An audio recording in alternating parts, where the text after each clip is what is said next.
Bavdhan police दुय्यम निबंधक कार्यालयामध्ये छापा टाकला गेलाय। पार्थ पवारांशी संबंधित कंपनीच्या जमीन व्यवहाराचे दस्तावेज पोलीस ताब्यात घेणार आहेत। या छाप्यातून धक्कादायक खुलासा होण्याची शक्यता आहे। त्यामुळे आता या संपूर्ण प्रकरणाच्या तपासाला वेग आलेला आहे। बावधन पोलिसांनी दुय्यम निबंधक कार्यालयावरती छापा टाकलेला आहे। पार्थ पवारांच्या जमीन व्यवहाराशी संबंधित दस्तावेज पोलीस ताब्यात घेणार आहेत।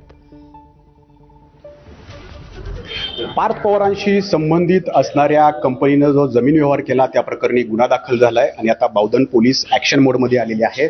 बावधन इथल्या सहदुय्यम निबंधक हवेली या कार्यालयात आता बावधन पोलिसांनी छापा टाकलेला आहे। पार्थ पवारांशी संबंधित कंपनीने जो जमीन व्यवहार केलेला आहे त्याचा जो दस्त आहे या दस्ताची सगळी फाईल जी आहे ती आता बावधन पोलिसांकडून ताब्यात घेतली जाते।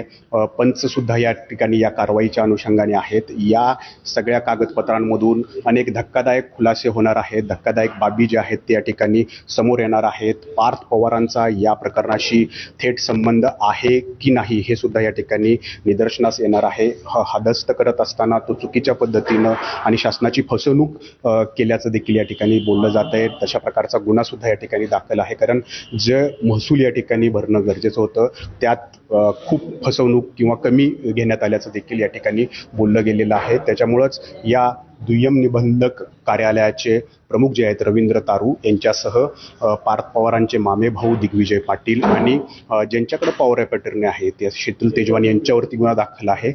या सगळ्या प्रकरणाचा छडा आता बावधन पोलिसांकडून लावण्यासाठी ही महत्त्वाची कारवाई आहे, कारण याच दुय्यम निबंधक कार्यालयामध्ये जमीन व्यवहाराचा जो दस्त आहे तो या ठिकाणी झाला आणि तोच दस्त आता बावधन पोलिसांकडून ताब्यात घेतला जातोय। आणि या सगळ्या तपासामध्ये थेट उपमुख्यमंत्री अजित पवार यांचे पुत्र पार्थ पवार यांचा संबंध कितपत आहे, तो आहे की नाही हे सगळं समोर येणार आहे। त्यामुळं आजची बावधन पोलिसांनी ही जी छापेमारी केलेली आहे ती या कारवाईच्या अनुषंगाने किंवा या चौकशीच्या अनुषंगाने महत्त्वाचा दुवा ठरणार आहे।